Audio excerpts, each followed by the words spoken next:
Welcome to the Siljander Podcast, where you will find actionable tips, tricks, and strategies for the millennials. In this show, we will dive into content that will teach you how to live with more ease, confidence, and authenticity. Here we will start with a foundation of compassion for ourselves, and then spread that compassion to others. We believe that this chain of acceptance and fortitude can radically change our families, communities, and beyond. And I am your host, Laura Siljander, yoga teacher, mental health coach, outdoor enthusiast, and lover of red wine. So grab your headphones and get ready to learn, grow, and to be inspired to live a life filled with intention and wellness. If you like the show, follow me on Instagram at practice_compassion, or check out my website, laurasiljander.com. I am so glad you are here, and I hope you enjoy the show. Shalom, aloha, what's up, y'all? Welcome or welcome back to the Siljander Podcast. Yes, it is so cool that you are taking time out of your day to do some self-work, some self-growth, and you're really putting yourself as a priority. I commend you in your efforts, and thank you so much for being here. This is awesome. Many of you have been sharing this with your friends and maybe family or loved ones, and I see it. And I appreciate it, and I appreciate you. I've also had some people write me some reviews and leave me some reviews, and that's awesome too. So thank you for taking time out of your day to not only join me, but to share this message and to share ratings. I read all of them. I check regularly because I want to hear from you. So thank you so much. I really appreciate it.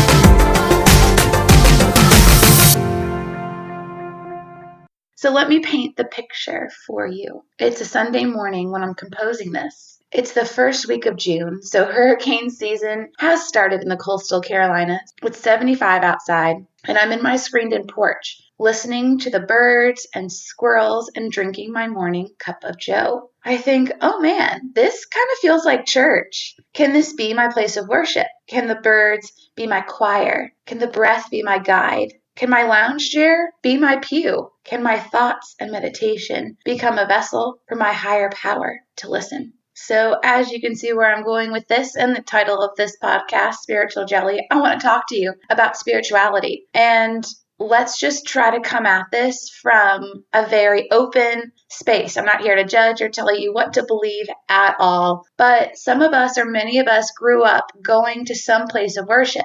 My background was Christian without a denominational affiliation, so non-denominational. I went to a church multiple times per week. I partook in many Bible studies, Young Life in high school. We prayed before every meal, and the 10 Commandments could be found somewhere in our household. And the Bible could be found in almost every room or in the room next to us. Their Bible was always close. I say this to paint a picture, not to justify what is good or bad or right or wrong. Just trying to paint a picture for you. I have no interest again in telling you what to believe, but per usual, I do ask for you to reflect.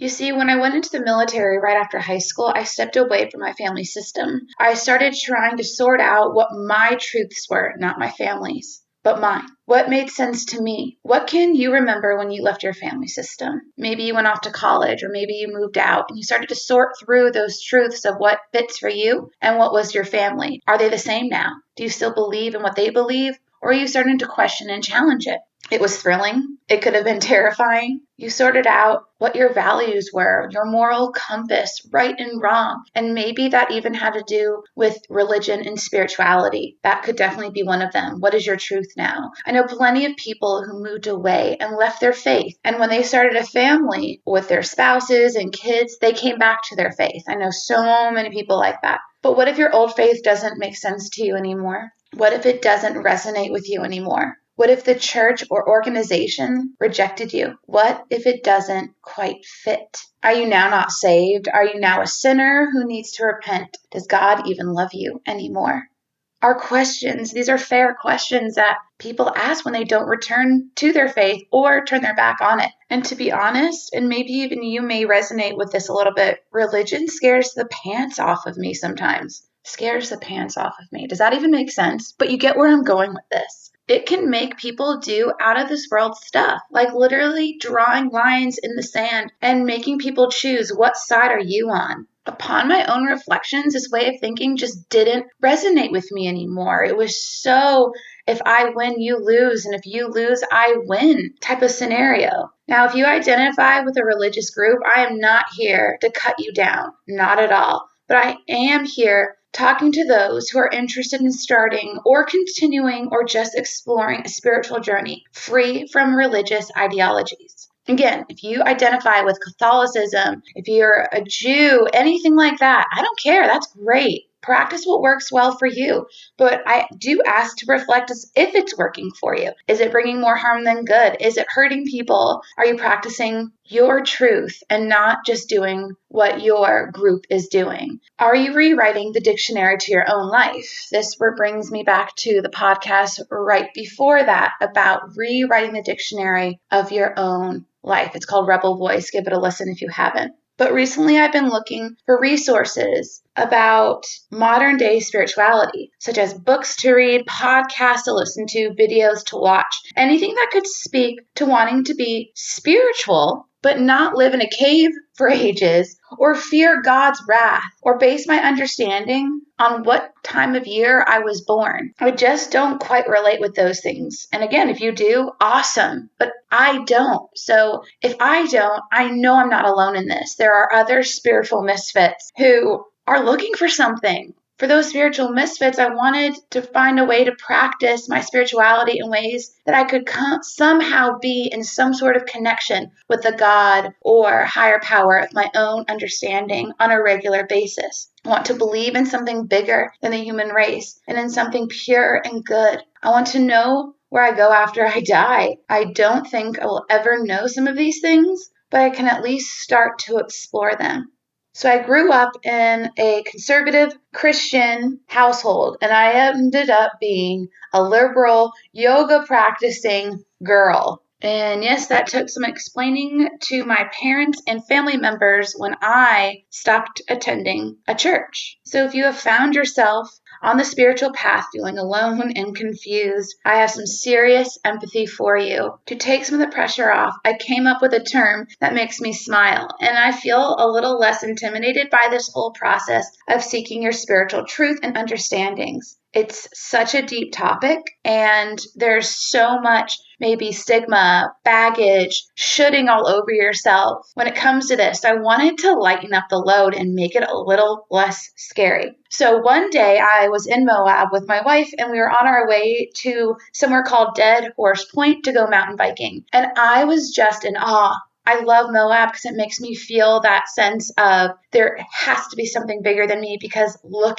at these red rock towers. And I started thinking about God and spirituality and how I can hear my higher power so clearly there. And then I started thinking about how I've been waiting for this for so long. And I came up with a funny term, which my wife didn't like, but I love, and I called it spiritual jelly. Yes, spiritual jelly. I don't know why exactly, but it really just resonated with, it's my spiritual practice, and the jelly part is sweet, confusing, and kind of funny. So it's a little less intimidating. When I go into my spiritual practices and when I start doing readings and writings about my spirituality and my faith and my higher power, I call it my spiritual jelly. So feel free to adopt it if you want. I know it's a little weird, but if you're listening to the podcast, odds are you're a little bit weird too.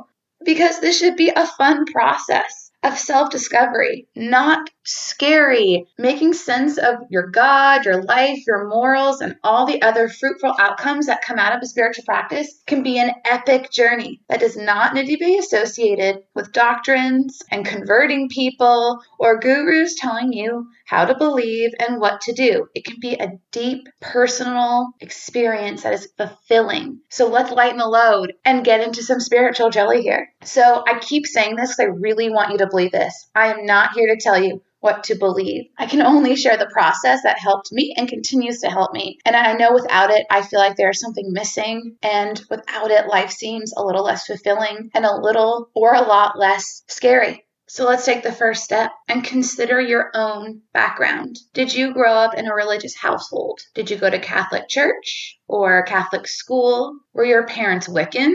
Or did they not believe in anything? This would be an excellent journal prompt. I'll add them to the show notes if you want to do that. But please just take a moment and think about your own spiritual background. And if you also would take a moment and think about how your background affected you for better or for worse. Was your doctrine based in fear and sinning? Or was it based in love and joy? Or did you have a doctrine or a holy book you followed at all? How has this affected and crafted your thoughts on spirituality now? Take a moment to reflect on how your background makes you view spirituality now.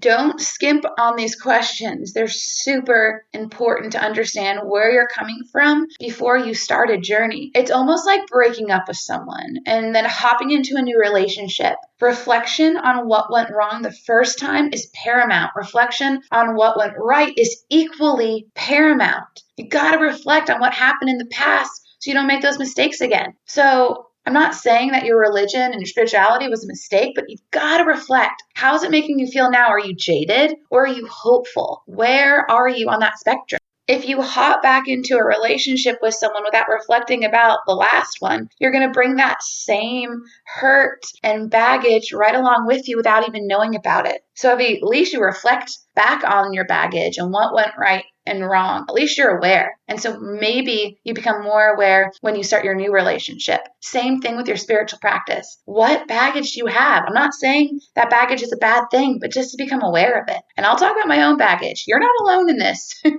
Not at all. If you're thinking, I don't know how to do this, or how to even start this, let me share some personal examples, and perhaps you can lean into your own truth this way. So again, I grew up in a non-denominational Christian church. They were conservative, and then we went from a small church to one of those really big mega churches with, the cool pastor and the rock and roll band, and that was just my upbringing. And religion was the foundation in my household. And again, that's for better and for worse. That's my background. So that's when you can reflect on your background. It can be very simple. It can be very in-depth.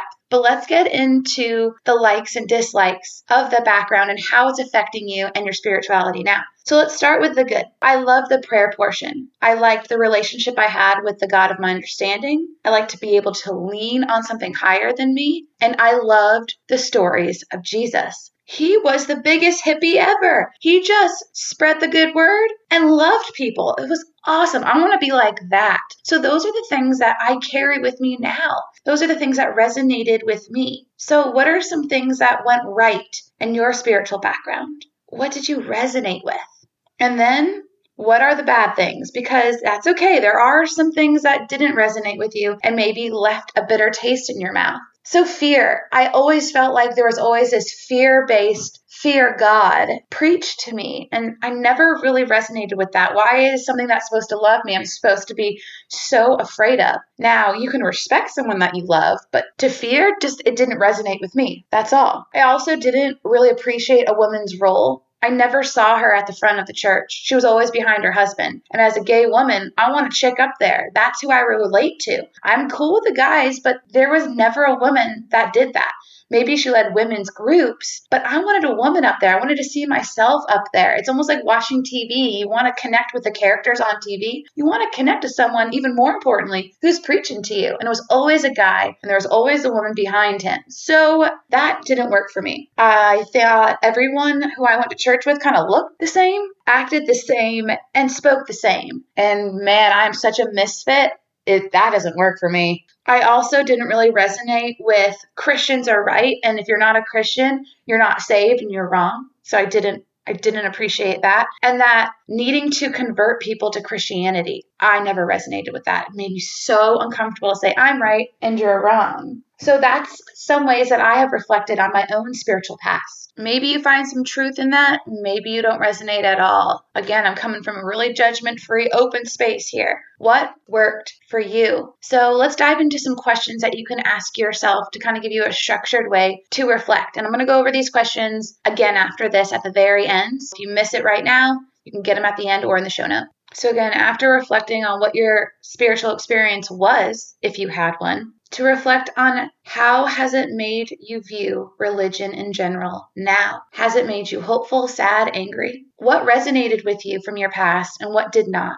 And also, what do you want or need from your spiritual practice? These are some solid questions to ask yourself. You can take a moment to press pause now and ask. You can take these prompts and write them down. You can work them out on your yoga mat, outside, however you see fit. And we're going to get into that too a little bit later, how you see fit, what works for you. But start somewhere, even if it's just pressing pause and thinking about these questions for a few seconds. So I've been wanting to do this for a long time, but I would really want to do a short series on spiritual jelly. I want to dive deep into who or what is your higher power? Do you even want one? How do you connect with it if you do want one? What does it mean to have a modern day spiritual practice that works for you? I feel like I'm calling all spiritual misfits who don't feel 100% comfortable in a religious group, or for those who have sworn off spirituality and religion, I'm calling you to explore this topic on your own terms. I'm clearly not a pastor, reverend,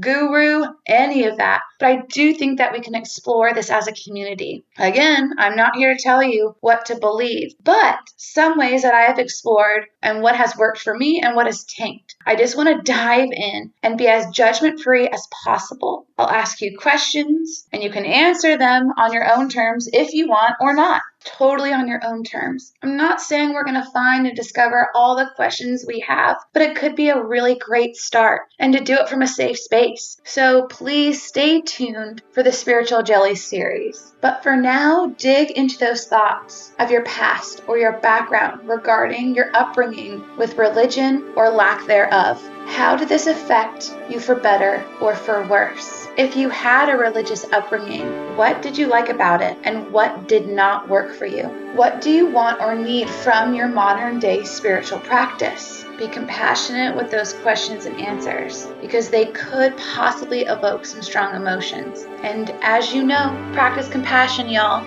That's all for this week. And please, one more thing, subscribe if you haven't already. That way you don't miss anything in the Spiritual Jelly series. Again, thank you for sharing this podcast with your loved ones. I have really seen a difference and I appreciate it. So Pura Vida, cheers and shalom.